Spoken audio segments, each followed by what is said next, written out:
एक सवाल है जो हमेशा से मेरे दिमाग में घूमता रहता है। जंगल का राजा शेर ही क्यों है? आप सोचिए, हाथी ज्यादा बड़ा है, ताकतवर है, चीता तो कहीं ज्यादा तेज है, फिर भी राजा का ताज हमेशा शेर के सिर पर ही क्यों सजता है? आज की हमारी जो सामग्री है वो इसी सवाल को एक आईने की तरह इस्तेमाल करती है। ये सिर्फ जानवरों की बात नहीं है, ये एक शेर की कहानी के जरिए हमारी अपनी क्षमता, हमारी मानसिक बाधाओं और जिंदगी में एक शानदार वापसी करने के राज खोलती है। तो चलिए इस कहानी की परतों को खोलते हैं और देखते हैं कि हम अपनी बनाई हुई सीमाओं को तोड़ने के लिए इससे क्या सीख सकते हैं। तो फिर से वहीं आते हैं, ताकत, रफ्तार, आकार, इन सब में पीछे होने के बावजूद शेर राजा क्यों है? इसका जवाब जानवर की बॉडी में नहीं बल्कि उसके दिमाग में है, उसके रवैये में छिपा है। रवैये में? हाँ, जब शेर चलता है ना तो उसमें एक बेखौफ आत्मविश्वास होता है। उसकी दहाड़ 8 किलोमीटर दूर तक गूंजती है।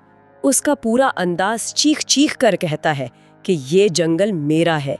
ये एक साइकोलॉजिकल एज है, मतलब एक मनोवैज्ञानिक बढ़त। बिल्कुल। बाकी जानवर उसकी ताकत से लड़ने से पहले ही उसके इस रवैये से हार मान लेते हैं।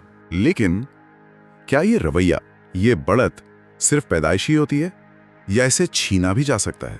क्योंकि यहीं पर कहानी का सबसे दिलचस्प और सच कहूं तो हैरान करने वाला पहलू सामने आता है।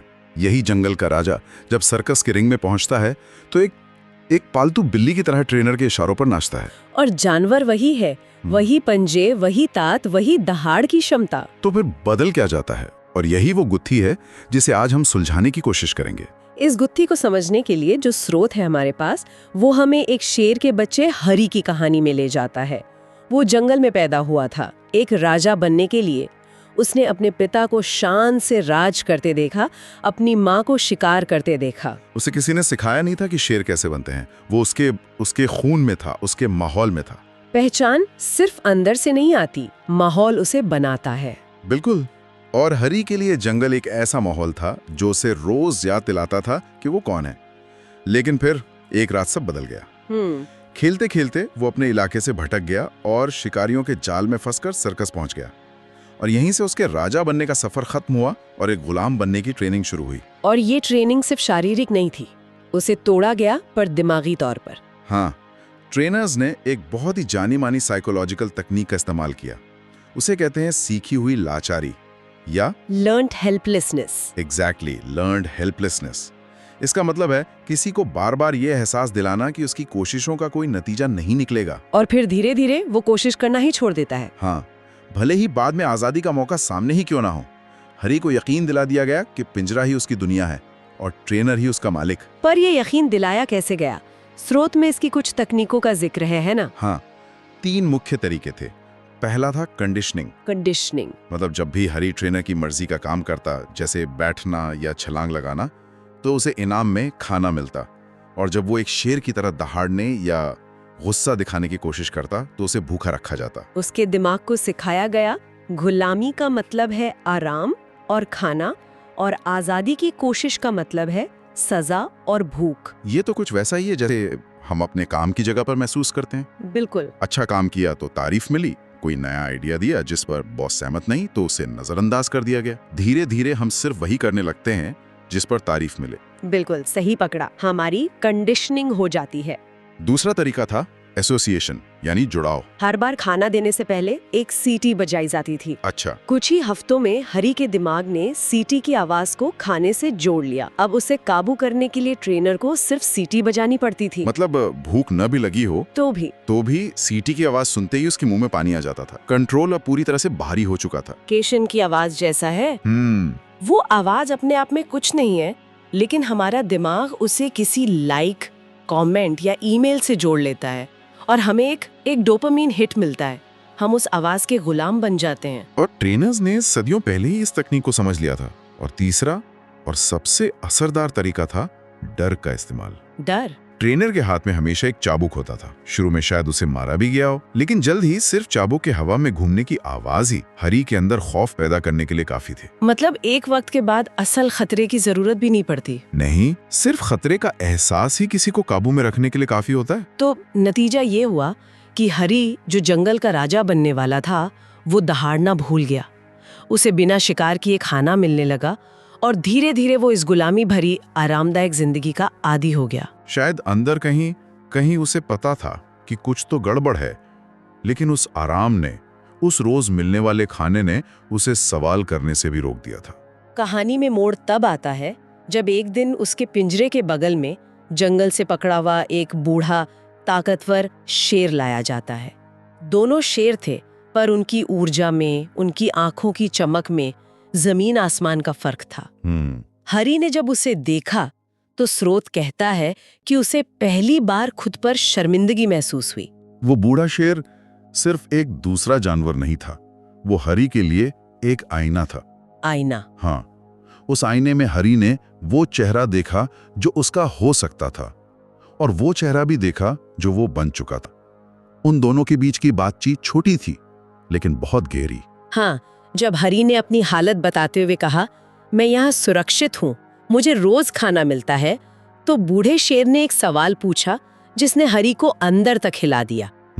उसने कहा, किस चीज से सुरक्षित हो? उस जिंदगी को जीने से जिसके लिए तुम पैदा हुए थे?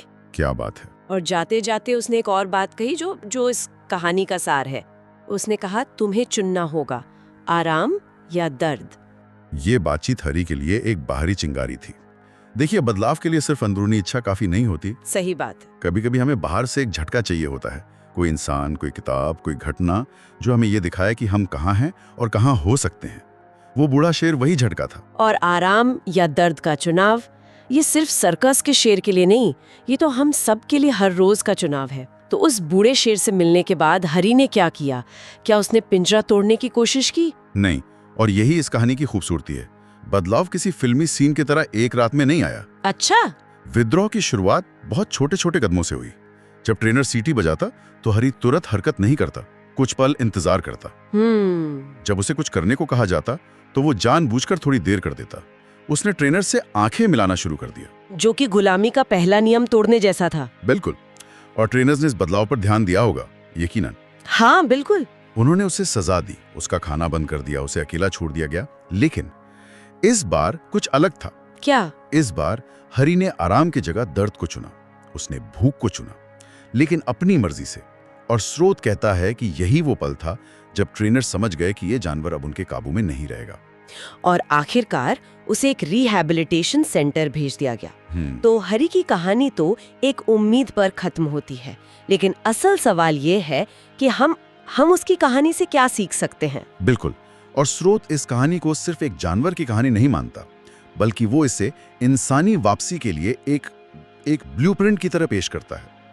इसमें 6 मुख्य सबक छुपे हैं। चलिए इन सबकों पर गहराई से बात करते हैं। पहला सबक क्या है? पहला और सबसे बुनियादी सबक है, आप टूटे हुए नहीं हैं, आपको एक खास तरीके से ढाला गया है। हम अक्सर अपनी कमियों को अपनी पहचान मान लेते हैं, जैसे मैं होशियार नहीं हूं, या मुझ में अनुशासन की कमी है, या मैं बहुत आलसी हूं। हाँ, स्रोत कहता है कि ये सच नहीं है, ये सिर्फ हमारी कंडीशनिंग है। वो प्रोग्रामिंग है जो हमारे माहौल ने, हमारे अनुभवों ने हमारे दिमाग में डाल दी है। जैसे हरी ने मान लिया था कि वो सिर्फ एक सर्कस का जानवर है। ये बहुत गहरी बात है। मतलब जिसे हम अपनी स्थायी पहचान समझ रहे हैं, वो असल में एक अस्थायी हालत है जिसे बदला जा सकता है। हाँ, और यही दूसरे सबक की ओर ले जाता है। माहौल आपकी पहचान बदलता है। जैसे हरी जंगल में राजा था और सर्कस में गुलाम, जानवर वही था। बदला तो सिर्फ माहौल। ये हम पर भी लागू होता है। हम किन लोगों के साथ उठते बैठते हैं, क्या देखते सुनते हैं, किस तरह की बातें करते हैं, ये सब मिलकर हमारे पिंजरे या हमारे जंगल का निर्माण करते हैं। लेकिन यहाँ एक मुश्किल सवाल है। सुनने में तो ये बहुत अच्छा लगता है कि अपना माहौल बदलो, पर असल जिंदगी में अपना माहौल जैसे नौकरी, शहर या कुछ रिश्ते बदलना कहाँ आसान होता है?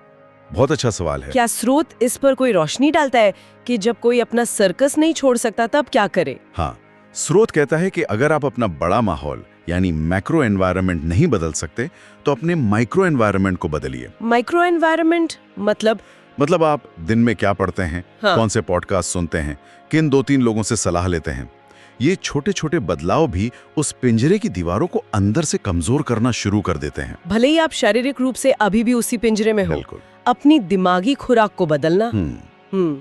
तीसरा सबक क्या है? तीसरा सबक है डर सीखा जाता है।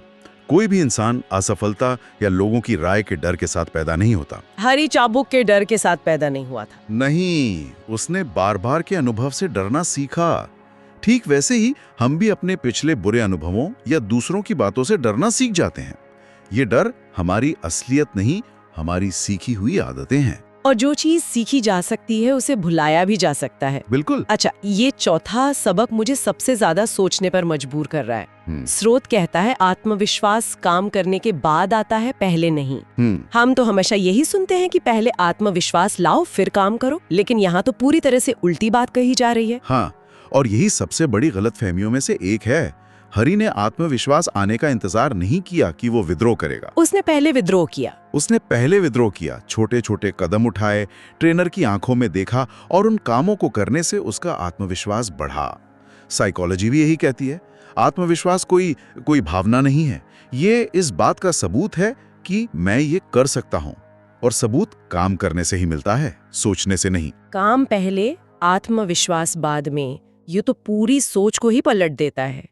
पांचवा सबक क्या है? पांचवा सबक बूढ़े शेर की उस बात से जुड़ा है, मुश्किलें आपको जगाती हैं।